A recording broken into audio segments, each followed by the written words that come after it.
Welcome to the second episode of the Filmumentaries podcast. I was hoping to make this about Sean Young, the actress that most of us will know from Blade Runner. A friend of mine interviewed her for me when I was doing my Raiding the Lost Ark filmumentary a few years back, but unfortunately we couldn't find the original interview. She of course auditioned for the part of Marion and lost out to Karen Allen on that occasion. I found a snippet, but it wasn't quite enough for a podcast, about 5 minutes. Maybe I'll include that later on in an extra. So this weekend I decided to speak to a good friend of mine, Giles Terera, who you may know as a West End actor, singer, director, writer, all-round great guy, and he's also one of us. He's a big film fan and a Stars Obsessive. That's how we met, actually. So in this lockdown situation, I tried to find a way of being able to record his audio and my audio locally, so we had it in decent quality. Turns out that using an iPhone is actually pretty good. Unfortunately, Giles couldn't find any headphones, and then he came across a pair just sitting in his cupboard.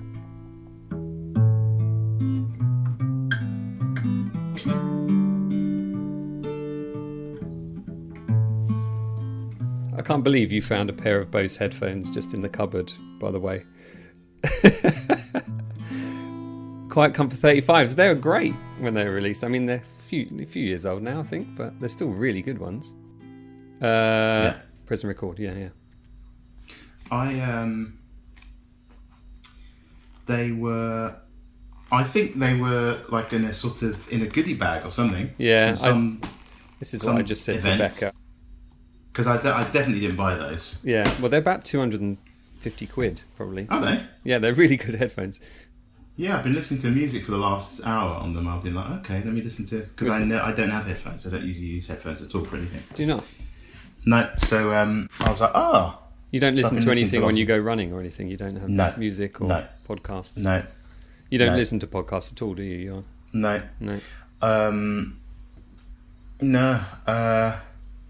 When I go running, I don't want to have any of that. Yeah.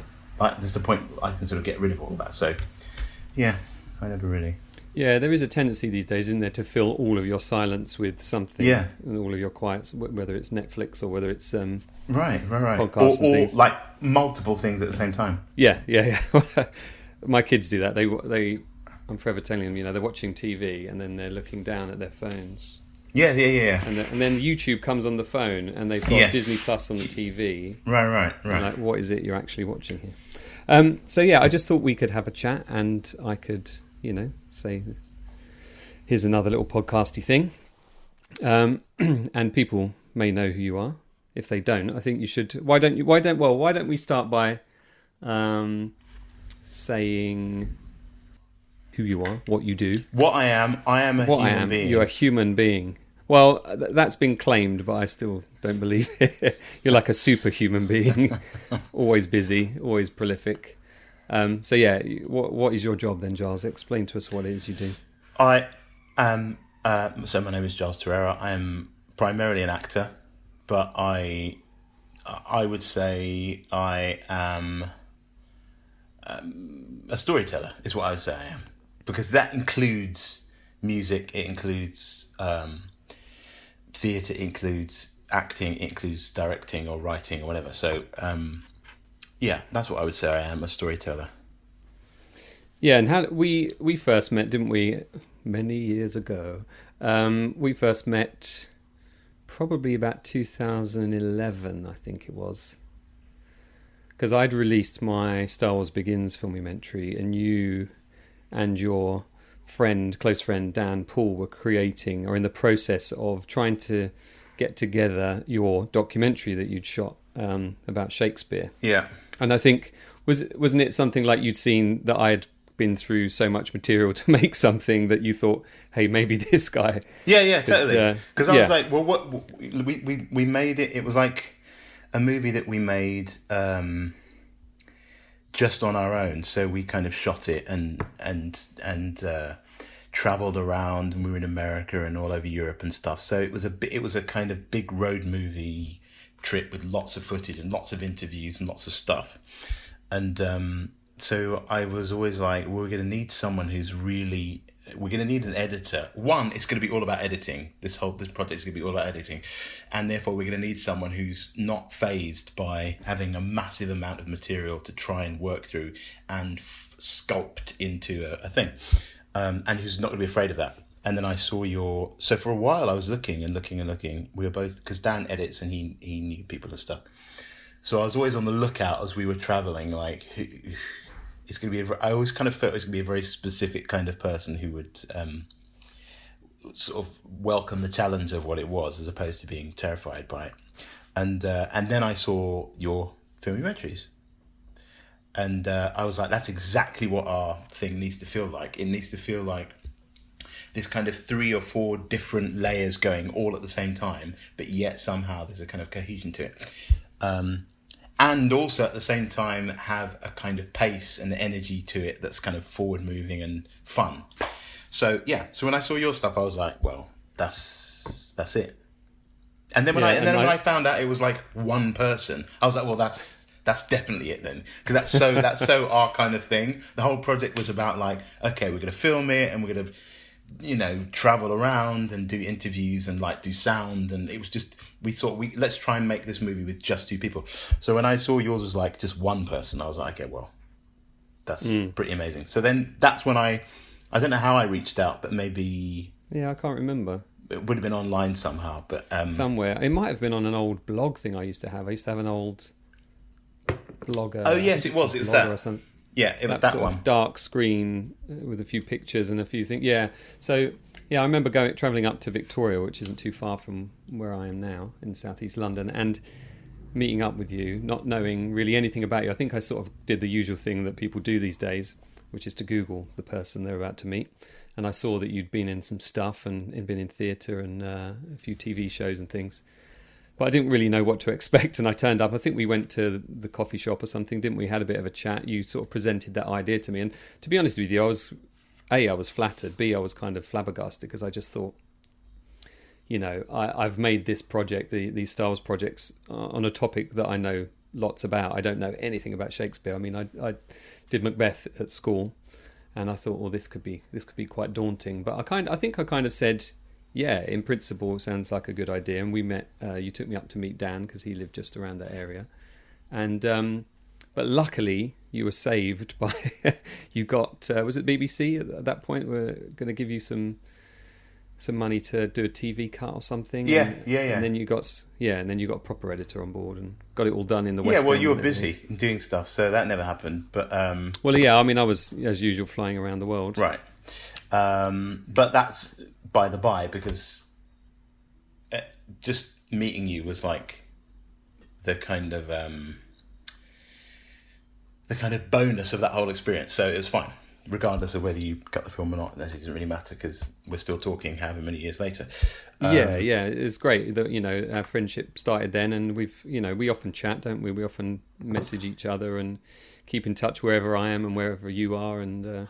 But the missing bit about the story is the fact that Dan and I are massive Star Wars fans, which is the only reason I really came by the thing in the first place. So we made this movie like we were making Star Wars or Indiana Jones. So exactly as you say, you're like, lots of people don't really have a great time with Shakespeare. And we were like, well, let's make it like it's Star Wars, and it's the excitement and the energy and the humour of the stories. Let's try and put that into the movie. So again, one of the things I really, really remember about watching your Filmumentaries, and I think I saw, in my head, I always want to say I saw the second one first, the Empire Strikes Back one first. But that might be wrong. But I saw that was actually the first one that I did. I did them in out of order. Right. Yeah. That so might Empire have was been first, then Jedi, then I did Star Wars. Right. In my head, I saw Empire first. But two things I really remember about it was the fact that you weren't in it. We didn't see you at all, and we didn't hear you. You didn't do a voiceover for it. It was just like captioned. Everything was on the text on the bottom of the screen. So there was this I was like, who is this guy that's made this thing? Who I assumed when I first saw it that it was some Lucasfilm sanctioned thing, because I was like, well, I've never seen that bit of footage before, and I've never seen that bit of footage. And where's Giles got that? And where's that audio come from? And I was like, well, this is obviously something from the Lucasfilm, archive. Mm-hmm. So the fact that we couldn't, you kind of weren't visible in it at all, I thought was really cool. And I thought, especially at that point, was you're kind of coming at the kind of peak of the whole George Lucas ruined my childhood, where it's like fans kind of going me. Whereas this totally wasn't that. It was like someone going, no, look at the material, look at the film, look at the characters, look at the puppetry, the artistry. So I was really taken by that. I thought that was really special. And then the humour. There was a lot of humour, even though like you didn't speak and it was text along the bottom of the screen. There was a lot of humour in it. I remember like really laughing at it. So really? So those two things I thought, oh yeah, because to me those films are primarily funny. They're comedies primarily. Yeah. And there's massive humour in them. So those two things, I was like, okay, this guy's cool. So this is the guy. Well, yeah, I mean, I remember you kind of presented it to me in that way as well. You kind of said, we're both Star Wars nuts and we want a kind of Star Warsy feel, and we want to show that it is accessible, that Shakespeare is accessible, and it was for the people and all that kind of stuff. So we should say at this point as well that Muse of Fire did get finished through post-production and everything else. And I remember you invited me along when the sound mix was being done, and I was really kind of blown away that the two of you had managed to pull this off, because not only is it kind of a road movie, a buddy movie, with you and Dan in a series of different transport, including a crappy old Volvo and things like that. There's also some amazing interviews with some amazing actors, and you managed to pin down these people over years, right? Yeah, like we were shooting it for like maybe 4 years. Yeah. And then we sort of had to run around trying to get the deal and get it made and speaking to different people and stuff. And then while we were doing that, we were still shooting bits of it. And also, I guess, thinking about it, that whole Star Wars thing of the writer going, okay, well, these are story, like myths and legends and fairy tales, but they're kind of disguised as this adventure movie. So we kind of really... we're kind of influenced by that, of going, this is Shakespeare and people think it's this one thing, but actually we're going to present it in this new and interesting and different way. So we tried to make a virtue of the fact that we didn't really have anything. It was just the two of us, and we were trying to make it work somehow.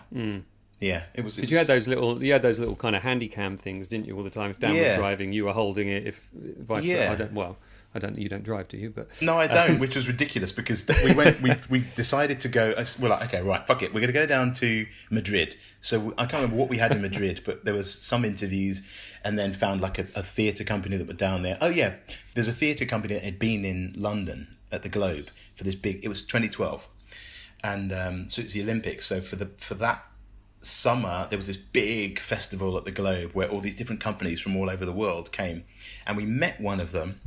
Spanish company, so we kind of got on quite well with them, and they said, oh yeah, come down to Madrid. So we were like, okay, let's go down to Madrid.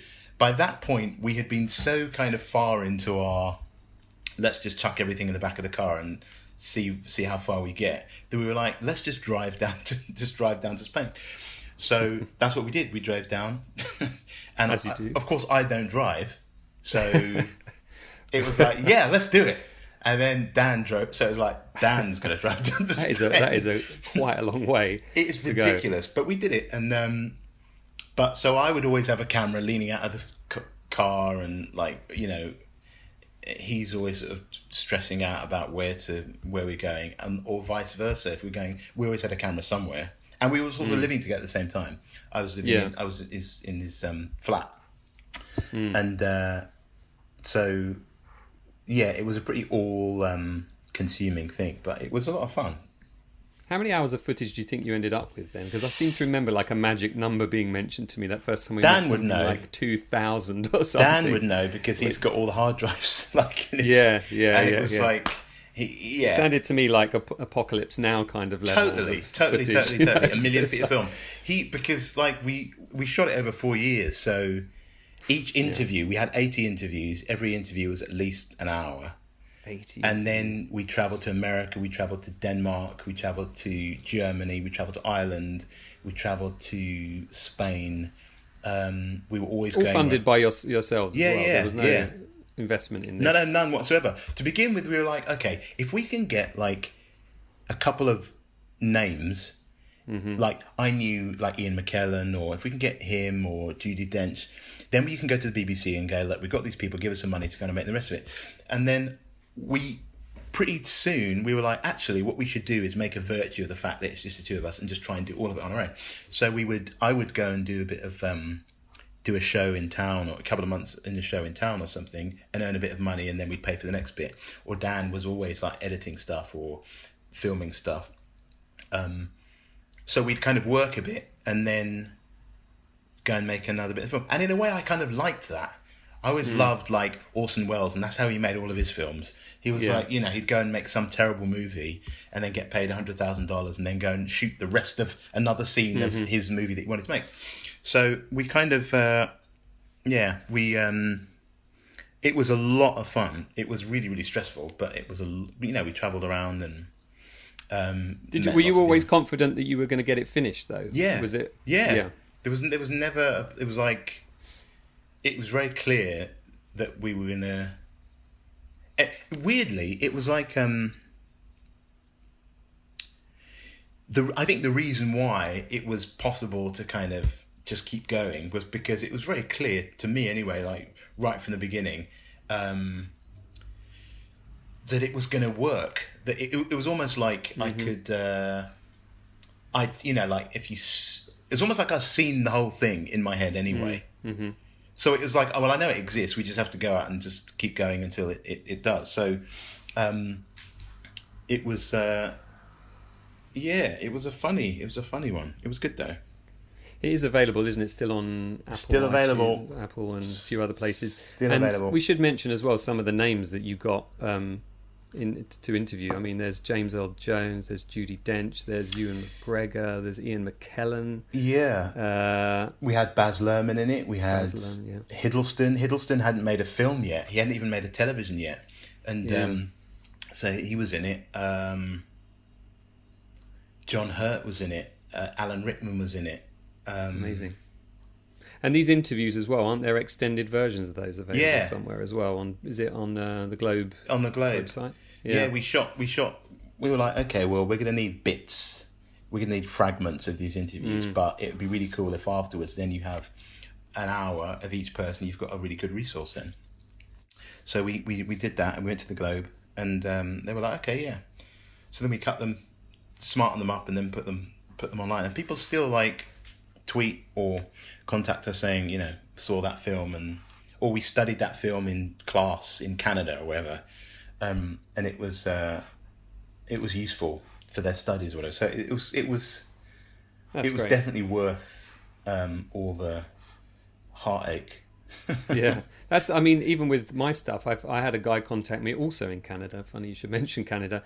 That said he's been using my Filmumentaries for years to show people how you can convert research into a finished product. Yeah. In my example about filmmaking, I guess, but that to me was one of the most rewarding. You know, I'd had messages over the years from people I respected and people in places I was interested in, like ILM and Lucasfilm, things like that, but also to know that it's helping teach people something. I genuinely found that the most rewarding because, you know, of course I make no money on any of my things. It's lovely to get that feedback. So you got Muse of Fire in the can. It got released. It was pretty popular, and people are still discovering it, which is great. Yeah. What was it that you moved on to next then, if you remember? What was it I moved on to next? I can't remember. Because I think before I met you, I saw you in Avenue Q. Okay. Although I seem to have I think I had a few drinks before I went in, so and I'm not sure if I was wearing my glasses either, so I can't say that I could pick out the faces. If you can remember what year that was, I can tell you. Yeah, I can't. I did it in 2006, like the beginning of 2000, like halfway through 2006, halfway 2007. I did it. Yeah, maybe yeah, it would have been just 2007. So maybe it was you, maybe it wasn't. Yeah. Anyway. But yeah, so you're also in things like Horrible Histories, weren't you? Which my kids always delight in telling me, "Oh, Giles has popped up again." Yeah, we shot that, and just at the tail end, really, of the Muse of Fire stuff. So what ended up happening is the company that we went to that exec produced it was the same company that did Horrible Histories. I'd met them from that, and we set up meetings, and it all worked out fine. And they did the deal. Yeah, they did the deal with the BBC and everything. So we did a version of the BBC, which was like an hour, and then they put out like the feature version, and we put that in a bunch of festivals and stuff. So yeah, it was actually the same people did the Horrible Histories. But that was cool. That was like, I think we did like 5 or 6 seasons of that. That was good fun. So that was what was next. That was what would have been next. Horrible Histories. Good. We got there. Well, yeah. I mean, again, it's another way of educating people, aimed at kids, of course, about things that can seem a bit sort of fusty and old, but in a fun way. My kids refer to that show all the time. They've kind of grown out of it now, my older girls, but they still have an affection for it, and they'll occasionally come out with some historical fact, right? Sort of tied in with some sort of fart joke or something. Right. Which was brilliant about it. It's exactly that. Yeah. It was exactly that. It is this particular subject, which can be quite tricky, but told in a really fun, accessible, alive way. So yeah, it was cool. And like, we had things that, the thing I always loved about Horrible History is like, we're the same age, right? So we had things which we saw, which when we were kids, that really, really stick with you, to the point where I'm sure you've seen people now who might not necessarily be the most household name famous person now, celebrity in the thing, but you think, Jesus Christ, that person was my entire childhood. Yeah, I would absolutely. come home and that person was what. So to be part of Horrible Histories was, I kind of secretly always felt like that. I was like, well, if I can be to sort of someone else what all of these people were to me, then that's really, really cool. So I always had fun doing that. No, I think it really is a nice way to sort of view your work, that you're putting your stamp down somewhere, and because, as you say, we've grown up with so many people and so many films that mean so much to us. I mean, here we are still talking about Star Wars and things, 43 years on from the first one. I mean, we were both too young to see the original one when it first came out in 78 in the UK. But I remember going to see Empire as a kid, and Jedi and the TV broadcast of the original Star Wars was the one that really kind of firmed it in my head. I used to record that thing on the TV with a cassette recorder, audio only, and listen back to it again and again, giving my dad the responsibility to flip the tape and all that, and then getting a VHS later on. And those films or fill a really big part of your heart as well, don't they? You grew up with those. Oh, totally. Yeah, like kind of every one of our generation. It was like, you watched Indiana Jones and you watched Jaws and you watched Star Wars, and I never saw E.T. I was never really into E.T. until like way into my adult years. Only really like in the last 10 years. I was never into E.T. But Star Wars, like everyone, it's like that was. It was everything, really. Did you go to the cinema as a kid much? Do you remember like your first film, for instance? Do you remember going to cinema a lot, or was it more? Were you more of a VHS kid? No, we didn't have. It was just my mum on her own, so she worked all the time. So we didn't really. She would take us to the cinema. We didn't go to the theatre because we couldn't afford that. But occasionally we'd go to like see a matinee of a movie. So I remember going to see The Jungle Book, and I remember going to see so we'd see kids stuff, and then so I never saw any of the Star Wars movies at the cinema. My mum wasn't really into she would always be like, oh, it's too far-fetched. Like, all those kind of movies. Right. Anything fantasy or sci-fi, it'd be like, it's too far-fetched. She didn't quite get it. But what she did love was, like, all the old cowboy movies. Oh, really? So how, like, you'd have back in the old days, you'd have like the TV would be on, and then you'd have like the news at 10, and then you'd have like a late movie before the whole thing switched off for the night at like midnight. It wasn't 24-hour TV. The TV would like finish at 1 o'clock or 12:30. So there'd be a late movie, and she would. It would be like a it'd be like a spaghetti western.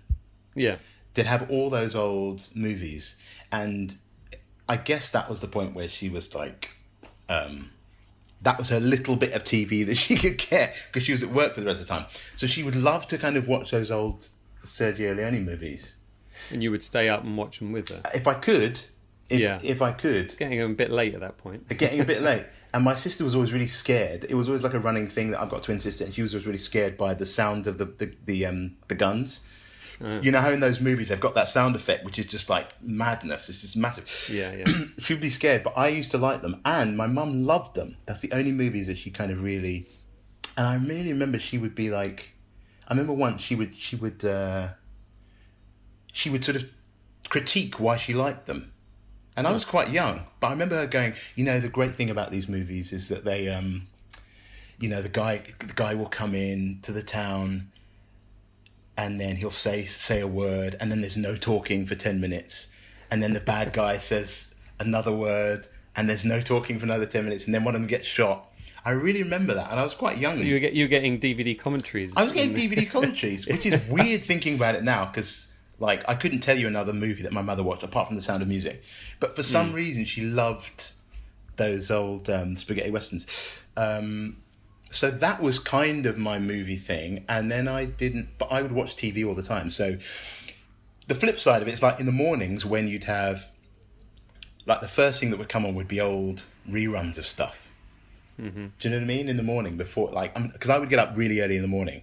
So from like 6 o'clock or something, you'd have reruns of old cowboy programs or I Love Lucy or whatever. So I would watch anything that I could, and then the cartoons would come on. And I'd watch all of that. So that was really my thing. We didn't have a video, we didn't have a VHS until way later. So everything was just from the television. And I was talking to Dan Paul about this, the guy that worked with you on Muse of Fire, a good friend of yours and mine. We were talking about VHS players and things, and posting a few pictures of the huge behemoth things rented from Rumbelows. I mean, I googled it briefly, and one of them said it was £449 to buy, or you could rent it. No wonder my dad rented it, with the remote on a cable eventually and all that stuff. Yeah. But that kind of opened my world a bit. I seem to remember we had a guy, I think he used to come around every Wednesday night in a van, and he'd have some. He'd open the back of the van. It'd just be strewn with these, VHS cases. I remember watching some terrible stuff that you'll never find again, some really crappy 70s sci-fi and kind of light horror stuff. I think that was the first time I saw E.T. as well, but I think that was the week of release, so you had to go around to the front passenger door, right, to open the glove compartment to get that one. So we did see a few movies like that when I was a kid. But so what was it that kind of got you addicted to the storytelling side of things? Was it television? Did you read? I didn't read. I didn't as a kid either. I'm dyslexic, so I didn't. I didn't. Are you? I didn't know that. Yeah. So I've often wondered if I have. Yeah. Well, of course. Again, like at school, they didn't say I was dyslexic. That's because it just didn't exist at the time. Subsequently, I found that that's exactly what I am, but at the time it was just like, you're just a bit slow at reading or whatever. Yeah, I might just be mediocre. Damn it. You never know. But so I didn't read so much, but I was always out playing and making up stories, and I'd be I've got 3 sisters, but I was always very happy, like out in the garden on my own. I mean, most kids are, I was just in lockdown, like with my nephew, and he's now 10, and he can be out, I'm working away, and I sort of look out the window, and he's just still playing away like he was an hour ago.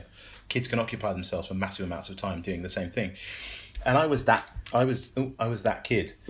So and I think that was a bit of a sort of 70s 80s thing, wasn't it, really? Because quite often, my mum worked, my dad was out all day from early till like mid-afternoon kind of thing, and if it was the holidays or if it was the weekend, me and my sister would just play. We'd be outside, we'd be on our bikes, we'd go to the park. Right.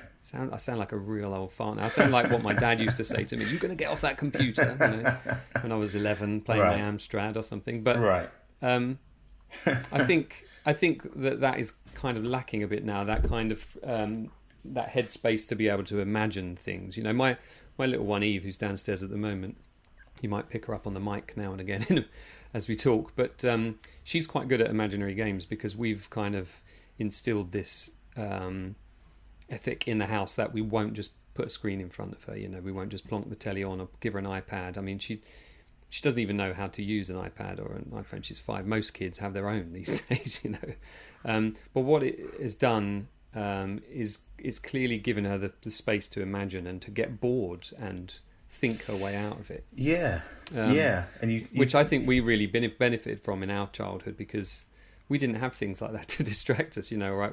The winters were a bit different with our TVs and things, but in the summer I was never in the house. No, you'd have to get up and go out and do something.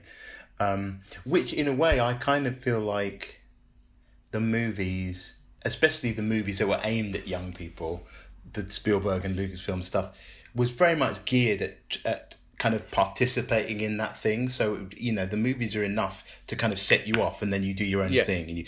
Whereas now it's so interesting in those movies. Partly it's a sort of a kind of technical deficiency where they can't show you everything because the shark doesn't work or whatever. Mm-hmm. Or the masks don't look great. But so it's partly that, but it's also partly to do with, I think, or I wonder whether it is to do with just stimulating your imagination. Whereas now, as you say, like, everything is possible to be shown. If you're thinking about a movie like, superhero movies and stuff, it's possible to see every part of that city at every moment and all those hundreds of thousands of extras. Whereas, I think there's a certain amount, which means you don't necessarily have to do as much work. And I think that's part of the good thing. You don't have to make that leap, do you? It's all there in front of you. Yeah. And I think from a story point of view as well, those films that we watched when we were kids were sort of a leap pad, as you say, to sort of go on to imagine the next steps. Right. I mean, I have memories of my first year at school being 5-6 years old. I want to be Luke. No, okay, I'll be Han. Oh, you're already Luke. Okay, I'll be Luke's brother, and he didn't know he had this brother. Yeah. We were making up the sequels, right? Unknown siblings. But I feel like the movies now, like the Marvel superhero movies, they're so engineered down to the tiniest degree from a visual regard, as well as a story regard, because everything has to fit with everything else. To me, it doesn't matter that in those original Star Wars movies that Luke appears to be having a bit of a romance with his sister, because the writer didn't know, and I accept that as the writer didn't know. These days people are like, well they should have done this, they should have done that was an oversight, why didn't you do this, why didn't you do that? It's like, if you can pick those holes in it, the film isn't actually doing its job. Exactly. I think the thing about those films, and a lot of those films that we're still talking about now, is that anything that's negative about them is completely covered up by all of the things that are wonderful about them. You know? You don't have to get specific. I mean, as a lifelong fan of those Star Wars movies, I've never felt the need to get technical with them. Want to know, well, hang on, how come Luke's in Dagobah for what seems like weeks, but Han and Leia are on Cloud City for what seems like days? I don't care. I'm interested in the characters and the storytelling and the emotion that invokes, Right. And I think it's easier to do that when you're a child, because that's what they're aimed at. It makes it much more difficult when you start getting older, and you can then view things in a different way. Whereas actually, like you say, when you're watching those films with the eyes of the person who is supposed to be watching them, which is a young person or a child, it's easy to get kind of swept up in it. You're not really thinking about all those technical things. Or I wasn't anyway. Yeah. I mean, my little one downstairs now, as I said, she's obsessed with Harry Potter at the moment. But her mum's read her the first 3 books. We've watched the first movie and a half, I think. But it's just sparked her imagination. And she's, I mean, in lockdown for 8 weeks, I think I've played about 10 different roles a day, every day. My Hagrid accent is working now. Okay, well, you can't say that and then not do it. Sorry. Oh, that part of the recording seems to have been lost. Let's move. No, it's just a really crappy kind of West Country accent. But she knows it mostly from the Stephen Fry audiobook. So, okay. Yeah, so I mimic those a bit. But we should mention as well, talking of phenomenons, that you were involved in a phenomenon in the theatre in the shape of Hamilton, the musical, the Lin-Manuel Miranda musical. What was the path to getting into that show? I mean, that thing was a massive show. It hit the press in New York, and it seemed it was in the press every day for some reason or another. Certain mentions of particular politicians or support from certain celebrities and things, and then of course it came to the West End. And you've throughout our friendship, you always keep things quite close to your chest, because you have a lot going on. You're writing, you're directing, you're acting, you're singing, you're doing whatever. And I say, how's things, what have you been up to? Yeah, all good, and I'm fine. And we talk about general stuff, don't we? We don't talk about the specifics. So I think during that time, I had no idea that you were going to end up in the show. I think you said to me that you had a big audition and it went well or something at one point. And then the next thing, you're in this show. And it's like, wow, now, okay. I think my friend Matt, who you've met several times, he sent me a message at that time just with the words, Giles is made. He said, like, this is the one that's going to get him the attention he deserves, kind of thing. So, how did that all start? How did you get into this phenomenon? It's a long story. You can shorten it. Well, it was actually fairly straightforward, and I'm just thinking about because it was such a. When I heard about auditioning for it, it was just its kind of original peak on Broadway. So it had just been, it was exploding on Broadway, and they'd just been going for a year, and then all the big award season happened, and performing at the White House and all that. A lot had kind of just happened. So I knew, even though I didn't know what the show was before that point, when I found out I was going to be auditioning for it, I was aware that it was this massive thing that was just steamrolling in New York. So it wasn't really something that I was going to be talking about because, like... No, of course. Do you know what I mean? It's like when they're going to make a new Star Wars film. It's like, everyone is going to be... So you just do the thing, keep quiet, and just concentrate on just trying to remember get the audition right or whatever. Mm-hmm. So that's my explanation for that. But the path to it was fairly straightforward. My agent called up and said, there's this show happening, and I was like, I didn't really know it. And but I knew that it was hip-hop rap musical, so I was like, well, that's not going to be... They're going to get someone who's a rapper. They're not going to get me. Or they'll get the Americans will come up. It's just been this huge hit. They're winning all the awards, and they're all now big, massive stars, which never happens off the back of a theatre show. That people then become nationally and internationally known, but yet that's what was happening. So I was like, well, why wouldn't they just bring all those people over, and it'll be, I'll be happy with that. It'd be great. But my agent was like, no, go and see them. And I was going to be in New York. I wasn't going to be in London when they were auditioning in London. Because I was on tour with another show. So my agent arranged for me to meet them way early when I was in New York, and I met them. And then there was a massive gap of like 6 months, which is probably when I told you that I'd had this audition, when I didn't hear anything. I think I'd come into London to give you some DVDs or something. I don't know what it was, or just meet up for us. Filmumentaries DVDs. Yeah. So I was like waiting for months. And I assumed that and my agent had said, okay, well, you saw them in New York and they're really happy, so they'll see you at the final auditions.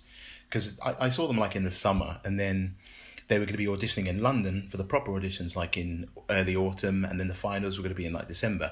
So there was this massive gap where I was like, well, they're going to get, if they wanted me, they usually check and say, has Jamie been offered anything else, or let us know if something else comes up. They kind of contact you if they're really interested to keep you on hold.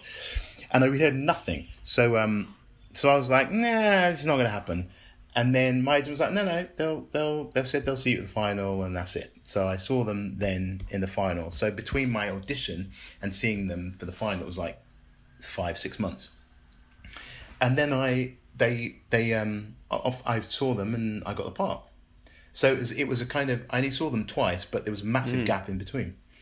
You clearly made an impression when you first saw. I mean, you must have been up against a lot of other people. I mean, when the show first started, obviously Lin-Manuel had another successful show, but I can't imagine that the queues for the auditions for that would have been quite as big. I mean, they weren't open auditions, of course. I'm sure they, would have booked people, but you were potentially against hundreds and hundreds of people for that part. Unless they saw you and thought, this is the guy, and we don't need to see anyone else.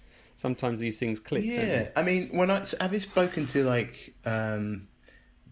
I always thought, up until when I saw them at the final audition, I was totally convinced that it wasn't happening. So much so that another job came up, and I got offered something else. And I was like, okay, well, great. I've been offered that. And my agent was like, no, you Hamilton. We got to wait for Hamilton. And I was like, yeah, but Hamilton's not. We haven't heard anything. They're not interested. And he was like, no, they are. Don't be ridiculous. They are interested.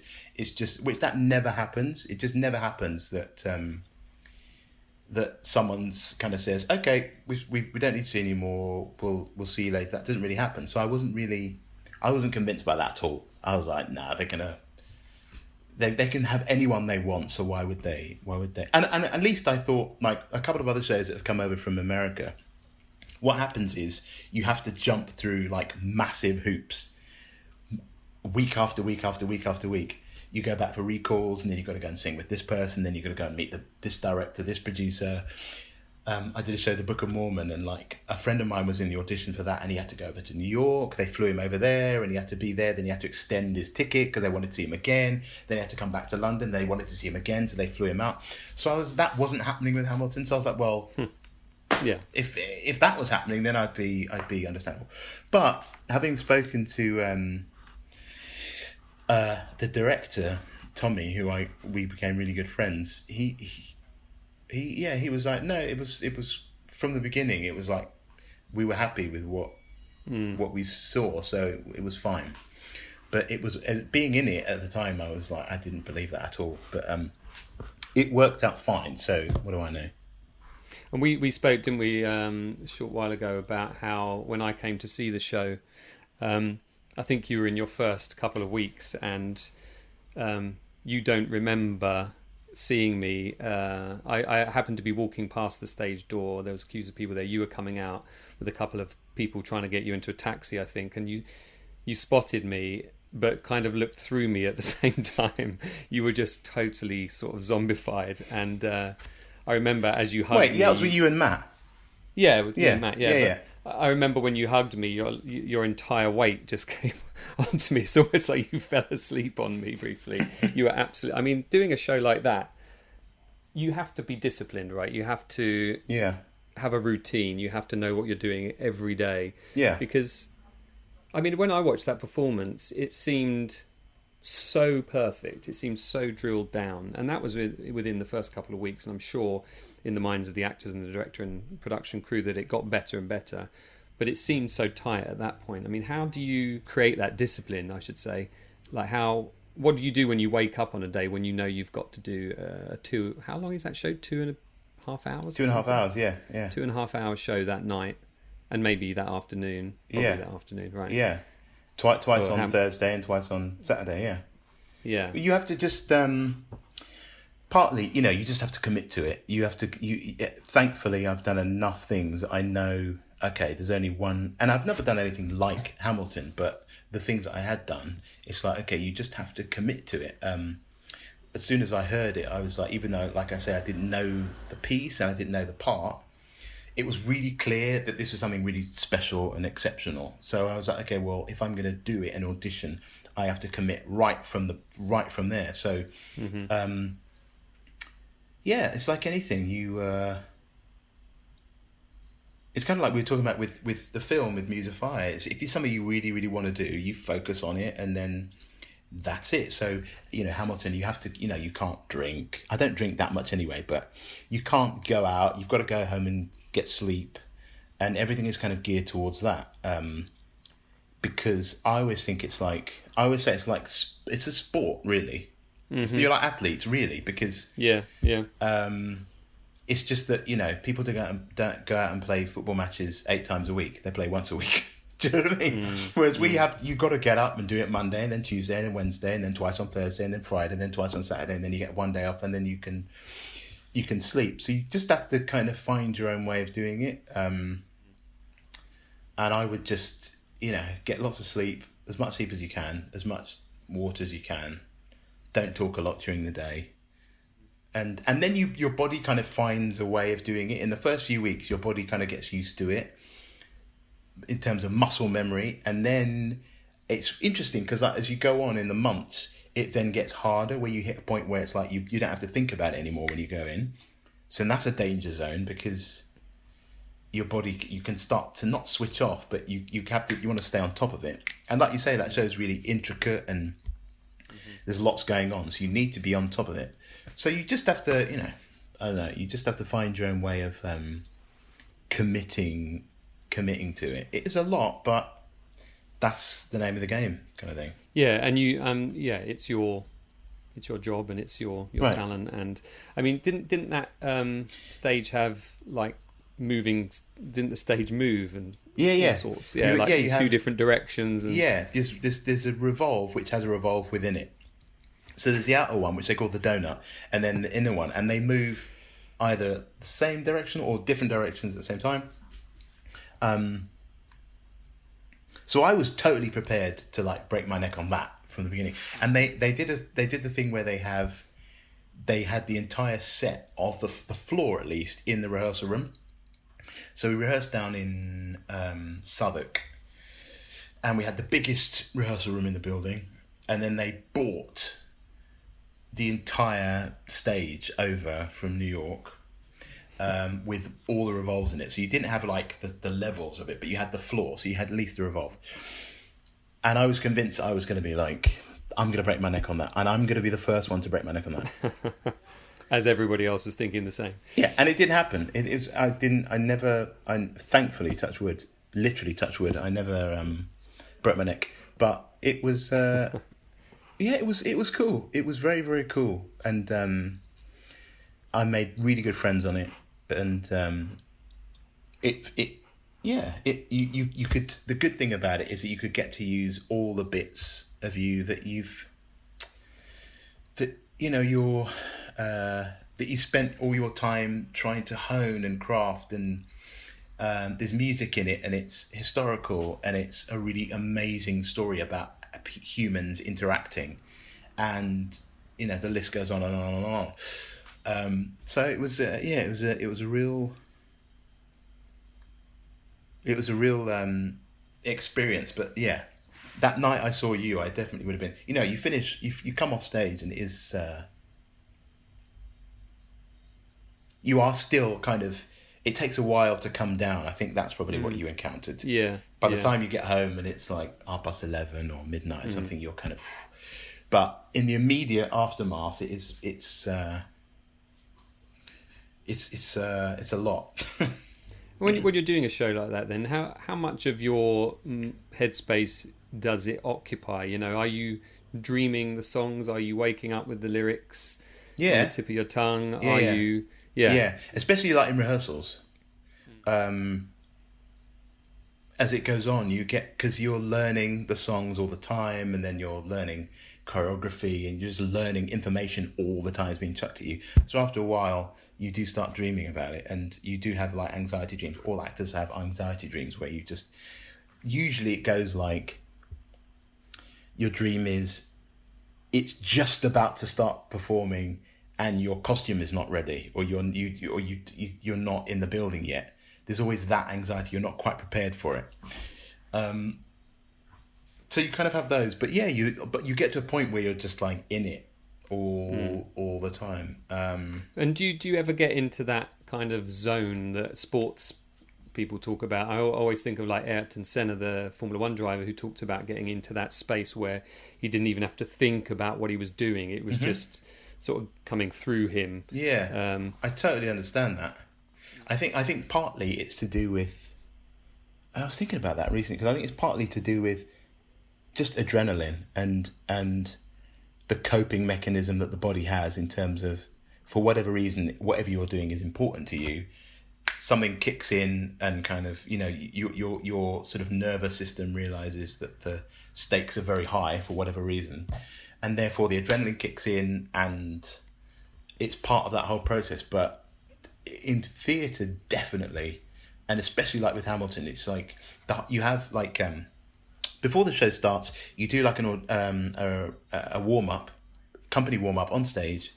So you'll physically warm up and then you'll vocally warm up, and that's usually about 6, and that's usually about half an hour, and then you might have some parish notices or notes, company notes or whatever, and then you have like it's like the half an hour call. So you have half an hour when you have to start, and the announcements are made backstage. This is your half an hour call. You can start getting into wardrobe, wigs, makeup, all that kind of stuff. So that half hour, and then they'll be like, this is your quarter hour call, this is your 5-minute call, this is your Act 1 beginners call.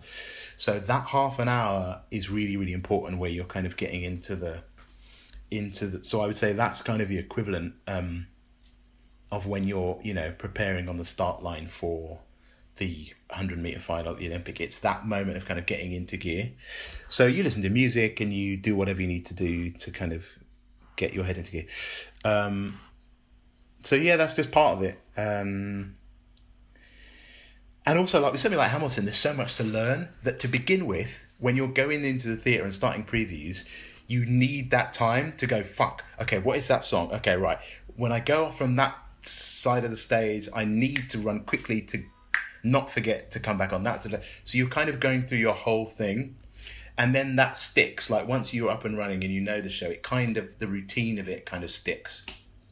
So you're into your groove, and you know then how you get into the zone and all that. But you're so reliant on each other as well, aren't you? This is the thing that always amazes me about big shows like that, is you're so reliant on each other to be on point, because one person making the wrong move, saying the wrong line, can just push everything off in completely the wrong direction. And I know this is your professionals and this is your job, but to me it seems like a superpower that you're able to do that and make it happen every time. Yeah. You kind of, because you are all reliant on each other, you know that, like for instance, I know, like talking about the revolves that happen on the stage, I usually, as Burr, come on stage and walk down to the front and start talking to the audience, and then the next song happens. And usually in the song, it's the entire ensemble like dancing, singing their faces off, lifting people with lifts, doing flips, doing all these incredible things. So in rehearsals, I'm aware right from the get-go, if I step in the wrong way, I'm going to take everyone out like bowling pins. Mm-hmm. So it's like, even if it's just me walking... Started to sweat. You're starting to sweat. It's like if you step one foot in the wrong way, not even choreography, not even doing anything other than just stepping, 18 other people could potentially get hurt. So because I know that from that side, it's exactly the same when, if I have to move somewhere and someone else needs to be, it's a kind of jigsaw puzzle, the whole thing. So you're totally aware that you're relying on each other all the way from the beginning and in rehearsals. So you just get used to... being there for each other, and the amount of times actors are really incredible, because you end up having like a kind of Dagobah training. The amount of times where someone has not, because the other thing about performances is that people are off all the time. The logistics of everyone having the set amount of holiday during the year means that once you open, every week someone is off on holiday, or then people get sick and da-da-da. So there's always an understudy or a cover or a swing. So from the moment you open, it's never the same group of people, quite. There's always a different group of people. So then you get into like, you're talking millimeters of difference in one person to the next, and you kind of get, your muscle memory gets used to moving this way and that way. And the amount of times where you see someone move in a certain way or a certain direction, and then there's someone behind them who maybe they're going to hit or knock or walk into something, and that actor will somehow just move out of the way or somehow just compensate for it. You get, even though they can't see, the amount of times you see that, I'm always really amazed by that. You get so sensitive to where people are spatially that you kind of... Like a sixth sense, Yeah, you kind of have to develop that. And I think that kind of just comes from just being aware of what, you know, your movements are dependent on everyone else and vice versa. So, yeah, it's interesting. It's interesting all that. I think we do have a sense, don't we, when somebody's near us? Like, it's not one that you can necessarily explain vocally, but if I walk into a room, I know if someone's in there instantly. Yeah. Even if I can't see them, we have these little triggers, don't we? And I'm sure, you know, you have sort of an amplified version of that, doing what you do. Yeah, I mean, I saw that show, I was blown away, and then my wife went to see it, also with my same friend Matt, who's seen it about 10 times, and we've basically been playing that original Broadway album for the last 3 years or whatever it's been. So once you come out of something like that, is there like a come down? Like, is there... your body's like trying to readjust back into another way of life, surely. Yeah. I'm sure it's like when you come back from being wherever you happen to be in the world, there is a little decompression. There's a decompression moment, which happens whether you want it or not. That's just part of what it is. And with the show, there's usually like it usually takes a lot less time, is what I would say. The difference in Hamilton, usually the first, like the Monday after you finish the show, you don't really notice that you've finished the show yet because you haven't had enough time. And then Tuesday you might wake up and you've got a cold because that was always what I was going to ask. Yeah, it's like a teacher thing, isn't it? Summer holidays. Totally. Totally. You get ill. And then after about a week, you're going, oh shit, I really miss being in. You start to miss it at like 7:30 in the evening. And then you kind of get over it quite quickly, usually because you're going on to the next thing. Whereas with Hamilton, it was quite... it took quite a while to kind of come down from that, really. It was quite hard, if I'm totally honest. Yeah, I mean, for me, you know, doing what I do, flying around the world, working on F1 and other things, the thing I've missed the most about it, of course, is not the job, really. It's not the actual procedural stuff. It's not any of the logistical stuff. It's the people. It's the camaraderie and the banter and the. I mean, I laugh a lot when I'm on that job. We have good fun, you know, and it really has been my second family for 20 years. But we are colleagues. We're not really friends that see each other outside of work because we do so much work. You know, we're away 20 weeks a year or whatever it is. We then don't socialise over the winter months, December, January, February, and then when we get back to the first race in March, we're all back as firm friends again. So it's a kind of a weird thing, and I'm sure for you as well, you make these amazing friendships that will go on and can go on, but at the time you're in this bubble, aren't you, and you're existing for each other and with each other, and when you come out of it, you're kind of back on your own, aren't you? To a certain extent. It's with this, it feels really different. Normally it feels like that. This one feels different, and it actually feels like we still do talk every day. Like all of us that were in the original cast, we still talk and text each other all the time. Like today I was... That's kind of like what you want, you know. You want the stars of your shows to all be buddies. Well, it was such an intense thing that you're like, exactly as you say, if you're in Dubai or wherever, you get up, you go to breakfast, you're seeing each other, then you go to work, then you have lunch, then you come back, then you're in the bar, and then maybe you go out to see whatever happens to be in the town, and then you do all the same thing the next day, presumably that's what your life is. And in the theatre, it's exactly the same. It's like you're with each other more than your family, more than your kids, more than your husband. So therefore, you don't actually need to, two things, you don't actually need to socialise so much in off time, because you see each other all the time. And then two, it's very easy to pick up from where you left off. It's very easy. So it's such an intense thing. It's such an intense thing that you're going through, that it's like you have to get on, otherwise. I mean, it's like people fall out, people fall in love, all kinds of things happen. Mm-hmm. People fall out of love. There's dramas. There's like all kinds of shit.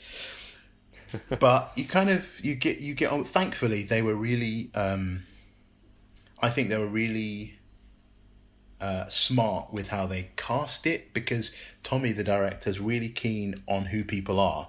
So he'd want to know who you were and what your upbringing was and what you liked and tell me about Star Wars and da-da.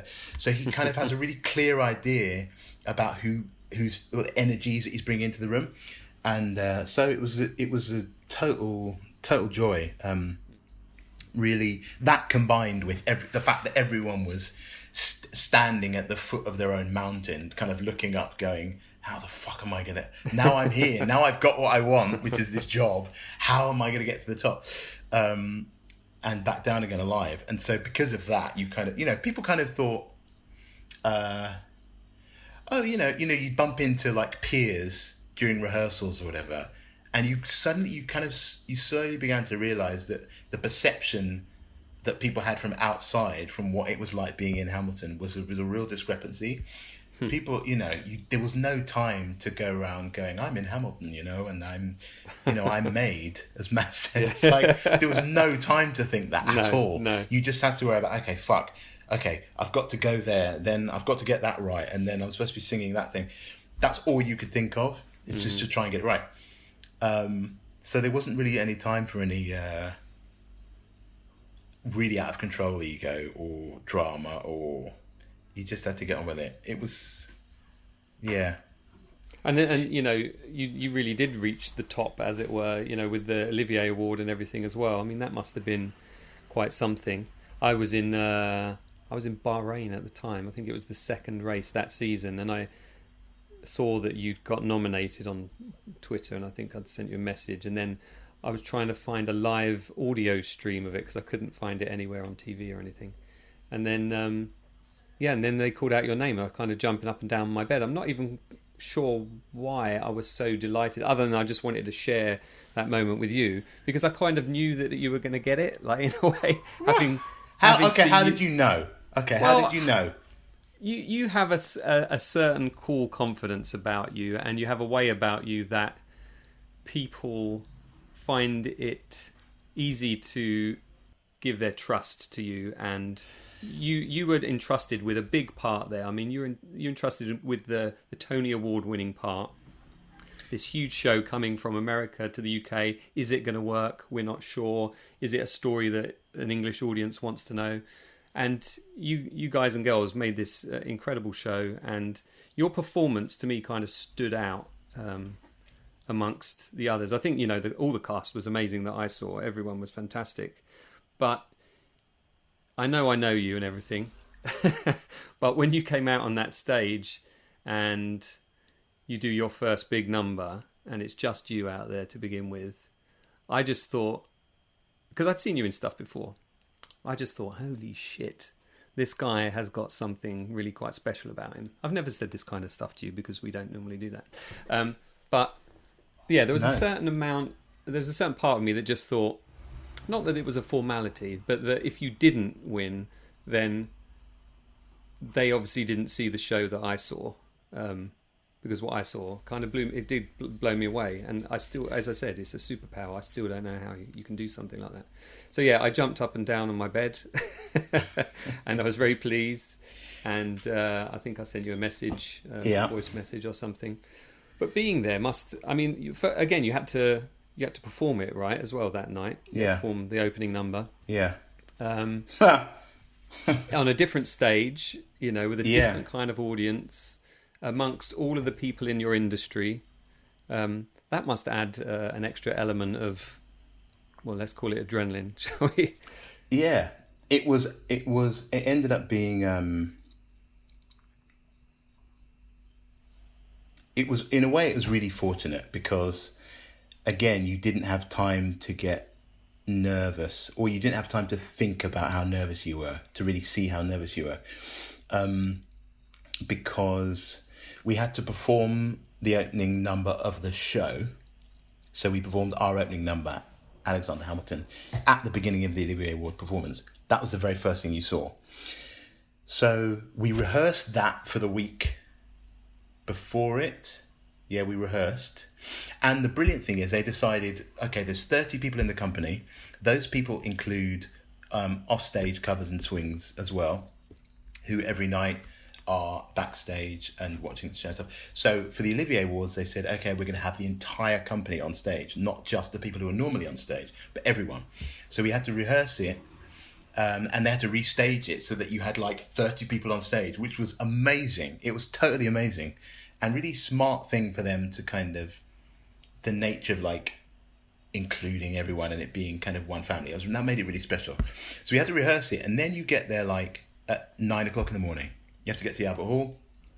Then you've got to wait for them to call you up to the thing. Then you've got to go and get into mics. Then you go up on stage, and they give you like maybe an hour to stage it, because it's an open stage. There's no set or anything, and there's 30 of us.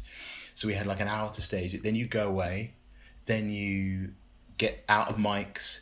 Then it's sort of almost time to start thinking about you have to go out for the red carpet, so you've got to put all your suit on and all your dresses. They've got to do their makeup and hair and all of that. Then you've got to go out to do the red carpet, and see all the people, do all those interviews and all that. Then you've got to come back, get out of all your fancy clothes, get back into mics, get into full costume, hair, makeup for the show. By that point, it's like, okay, it's now 5 o'clock. So we have to start walking down. They come and get you. Then you have to go and perform. Now, the funny thing was, we start the show. So they said, okay, what's going to happen is, normally I walk out. You spoke about the moment at the start of the show where I walk out on the stage. They said, okay, we got a great entrance for you. So here's what you're going to do. Instead of walking out from the side, you're going to walk out from the audience. So you're going to look great. So it's okay, fine. So they said, okay, you go and stand there, and they've got like a little run of steps that come up to the stage. So stand there, and you can hear a voiceover. Welcome to the Olivier Awards. Da, da, da, da, da. It's the VO for the TV show. And then when you hear that, I have to walk out. Now, in the show, I don't walk out to music. I walk out first, then the music happens. Yes. Yeah. So I kind of walk out into space. Anyway, it's okay, fine, brilliant. We did it, rehearsed it, fine. When we get to the actual show, what they didn't say is that they're going to have a whole bunch of like speeches by sponsors, by the exec producers, by the chief of the organisation. So everyone else gets taken backstage, get ready to come on. I get taken front of house because I'm walking from the audience. So I'm there like on my own, the entire Albert Hall full, 6,000 people. And then I see all these people coming out making speeches and like charity things and this organisation. I'm like, well, hang on, when's the last one? When do I go out? Where's my cue? Yeah. Where's my cue? And of course, there's no one. There's our stage manager who's with me. And I'm like, where's my cue? Where's my cue? He's like, I don't know. They just... And all I know is that like, if I go at the wrong time, all I'm going to have is bum, bum, bum, bum, bum, bum, bum. That's all I'm going to have to get into the right place. So I'm like, that's going to be too late. So I need to somehow, I'd rather be early than late. Yes. Because it's starting the whole show, the whole broadcast. Anyway, so I go out there, I'm in my costume, and I'm like, when is it? And my company manager, my stage manager I was with, was like, I don't know.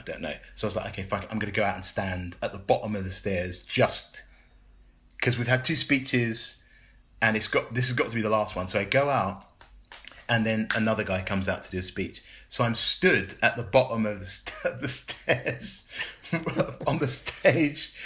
The entire Albert Hall behind me can just see me. I'm just standing there like they're all... and then he's got to go through a whole nother speech. So I'm just stood there. So everyone knows what the what's coming up. What's going to happen. This is that dream basically. This is the anxiety dream. Yeah. Yeah, it was like, what the fuck is going on? So I was stood there for what seemed like hours, and it was probably only like 4 or 5 minutes while he made this speech.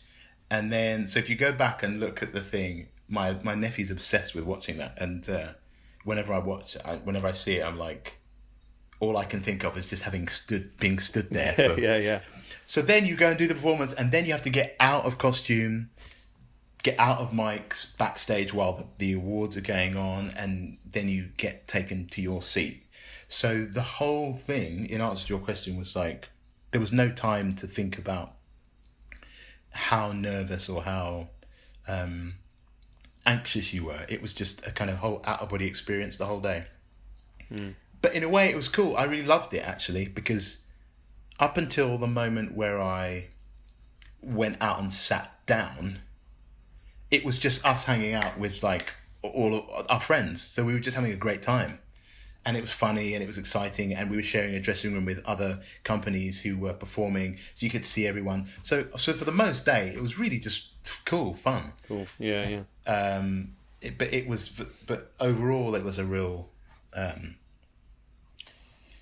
out of body kind of thing. But yeah, it was great just hanging out and. Everyone looked great. Everyone gets to, we're not in the theatre. Everyone gets to kind of dress up and like have fun, and friends and family are there. Lots of people like Jam, who plays Hamilton. His mum was there. His brother was there. So people had family and mums and stuff. So that was nice. A real sort of carnival atmosphere kind of thing. Yeah. It was fun. You kind of want to go. Having said that, you spend a lot of time concentrating on like, what have I got to do? Where am I going to be? You're aware that you kind of like, you should find moments to really enjoy this experience where you can, because it's such an intense thing. So that day was one of those ones where it's like, let's enjoy it. Fuck it. Let's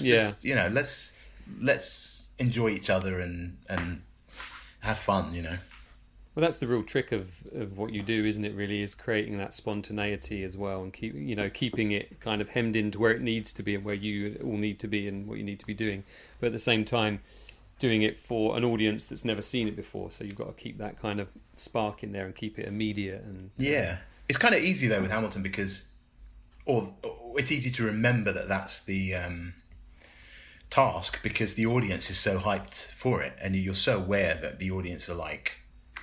Yeah, the atmosphere in that theatre when I went to see it was fantastic. I mean, there were lots of people in there who'd seen it before. I was in the royal box, bizarrely. Our mutual friend Matt, he is one of these people who he'll be on the phone saying, "Has there been any returns?" And that day there happened to be royal box returns, so I could see down on pretty much the whole audience, and there were so many people, mouthing along with the show. Everyone was respectful. Nobody was on phones or anything like that, which, is always nice. And there I was sipping, we were like two Muppets up in the balcony there, sort of looking down upon the lowly people. But yeah, it was a fantastic atmosphere. It was really electric. And when that first song just kind of hits you right in the face, and it's an experience that I won't forget in a hurry, I'm sure.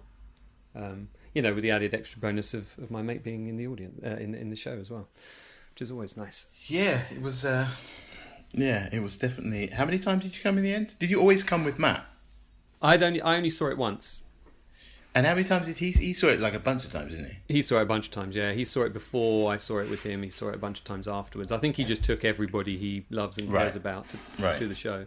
That when you come off something as big as that, the question that people often get asked when they've been in something of a phenomenon is, did it open more doors? Has it given you more of a chance to do what you want to do? I mean, in the current situation, of course, nobody's doing anything in many ways in terms of live performance, but I don't want to get bogged down with the whole lockdown thing. This is supposed to be a diversion for people to listen to us jabbering on.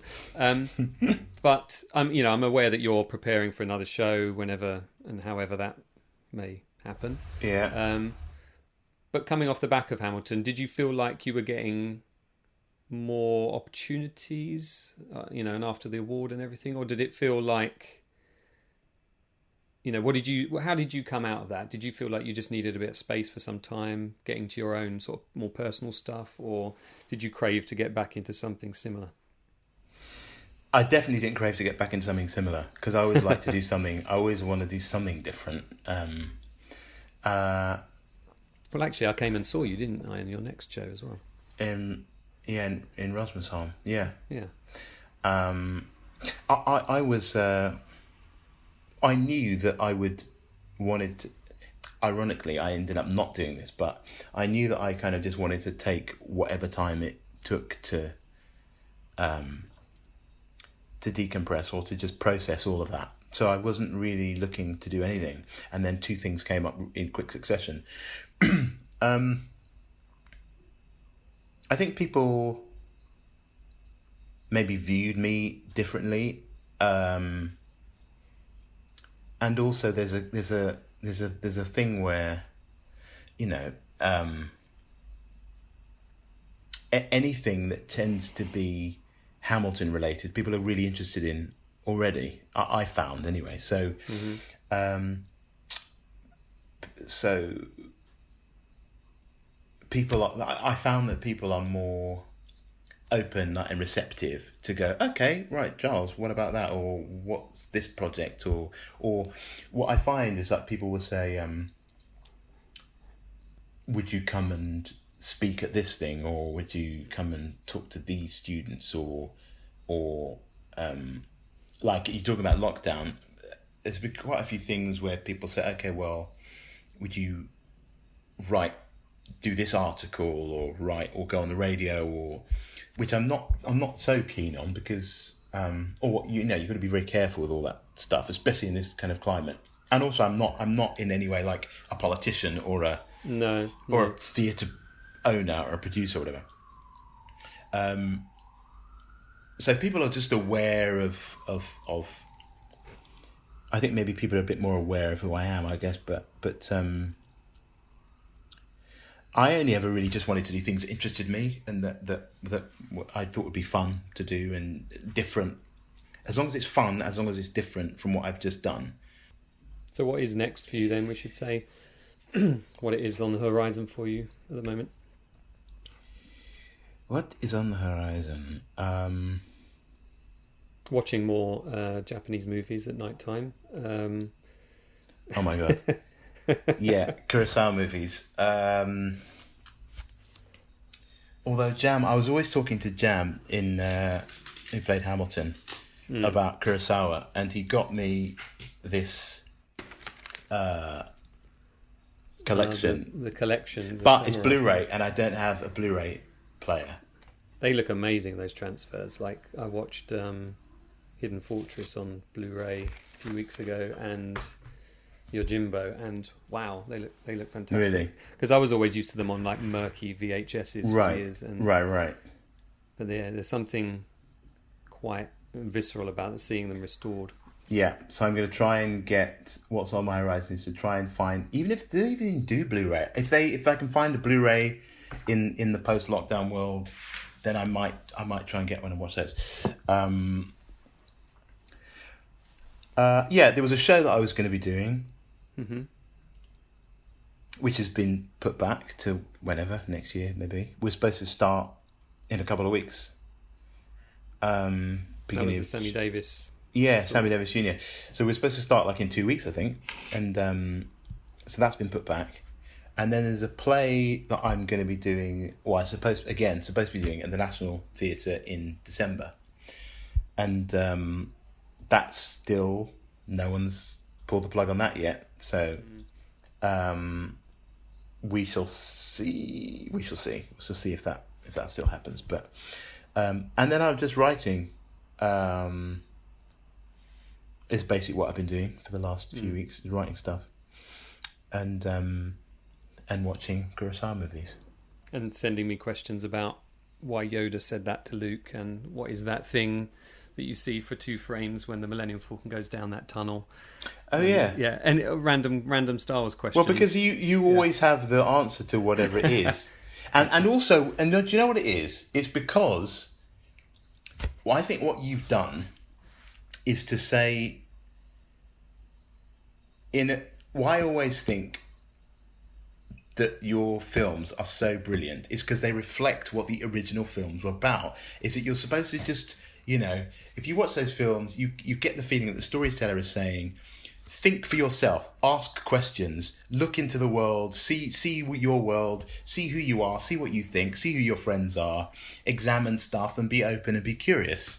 And that's exactly what I get when I see your movies. So now when I watch them, I can notice things that I hadn't noticed before about them, because when you're in your Filmumentaries, you're so good at kind of pulling up this little bit and pulling up that little bit, and then this matte painting this, and then this bit this, and this character that got cut out, but yet it still kind of remained in the front of it. So you end up really kind of watching those movies in a different way. But I think the genius of what you do is the fact that the film is still going at the same time. So it's not like it's a completely academic exercise. You're still watching the thing, but you're more alert as you're watching it.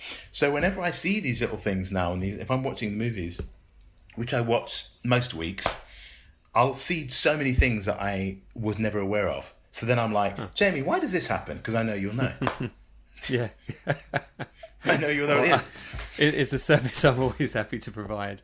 I haven't always got the answers, but what's nice about it is it sort of creates a discussion. And in making those Filmumentaries originally, it was for me, in particularly Star Wars Begins, it took me 4 years to do that.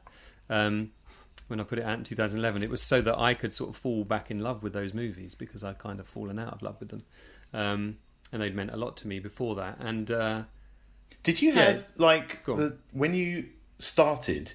Did you have in your head, okay, I'm going to make these films in this kind of way? The thing is going to be playing, and I'm going to kind of run along with it. Or did you just discover it as you went along? I had that idea beforehand. What I thought was I'd seen so many clips here, there, and everywhere scattered across the internet and VHS and DVD and everywhere else. I thought there's a better way to put this together to tell that story, because I've always hated the kind of talking heads making of, I read the script was great, I went for the audition, everyone was great, and you're like, what? That's what you've just told me about Hamilton. No, I'm kidding. Everyone was, but great. I've always hated those like press junket kind of, they call them EPKs, don't they, electronic press kit, because that the publicity people are hovering over their shoulder, and that always kind of irked me. And what I knew was out there was that there was lots of different stories that kind of hadn't been put in an official release of anything, and I felt that there was a different story to tell. Like in the case of Jaws, we've had about 5 documentaries about Jaws, but when I made Inside Jaws, I knew that there was this other story to tell, which was the local involvement of people in Martha's Vineyard. So yeah, when I started the Empire Strikes Back one, building Empire, I just thought, I've got all of this stuff. There's a better way to do it. What if I just kind of make it reveal itself in the order that the film plays out? And I thought, well, that's a stupid idea, because no films are shot in order, so it's not going to make any sense. So that was the real challenge. So it ends up being this kind of 2-layered puzzle for a bit, and then it becomes like a 10 or 12-layered puzzle at certain points. And it becomes like a 3D puzzle then. And then, I could have made probably 15, 20 different versions of both of those, or 3 or 5 of them as they are now. But I was always trying to learn how to edit and trying to learn how to try and tell a story by getting all these disparate sources together as well. So, and I know I can do it better now. Each time I came out of one of those, I thought, do I want to release it? Because I could do it so much better now. I know what I know. But like anything we create, it's a product of that time, isn't it? And you put it out there and it's either accepted or rejected. Sometimes it's difficult to know why it is accepted or rejected. But my aim in all of this was just to kind of, initially it was just to learn how to do that kind of thing, and I wasn't going to make a wedding video, I thought that would be boring, so I wanted to do something that interested me. And I'd always wanted to tell those sorts of stories, because I've always found the creation process just as fascinating as the final result, not only for films but for me as well. I like that process of creating. I'm a nicer person when I'm creating something. I can be a bit of a grumpy git around home when I haven't got something going on. I like the way it sort of consumes you for a while, and it's you step away from it and you come up with a new idea or a new angle on it, and you go back to it with fresh eyes. And sometimes you're surprised, aren't you? About do you ever look back at some of your things and go, oh my gosh, yeah, I did that. Yeah. I mean, yeah, like Hamilton is definitely that, because there's so much of it to sort of see. But for the most part, like I do theatre, so you don't really get to look back on lots of it, really. You don't get to you're not confronted with it or faced with it.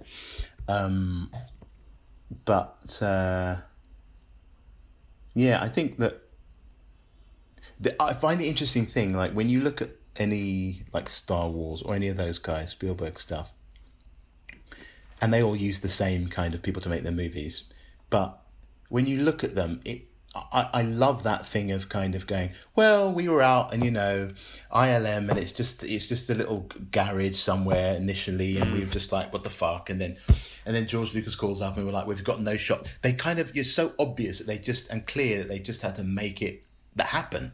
They just had to go, okay, well, we need to make this happen. Let's create the software. Let's create the computers. Let's create the form to tell it in. And that always strikes me is kind of reflected in your films, as opposed to, say, like, the normal making of stuff, where it's very clear that it's someone from the outside asking, so, whereas with yours, it's like, that's why I thought it was some official thing, because I was like, well, that's obviously someone who was there. That's obviously someone who was, you seem like all those guys when you see them, in 1976 or whatever. You look like those guys. You sound like those guys. You behave like those guys. With the beard and so it's like it's. But that's always appealed to me. That sort of going to work kind of thing. That we've got to make this happen. I work in live TV, and sometimes I'm amazed that it does happen. We'll turn up on a job, and you're trying to pull all these sort of disconnected and disparate threads together to make this thing happen. That's got to happen at this time. Under these internal and external pressures. I've always seen that there's I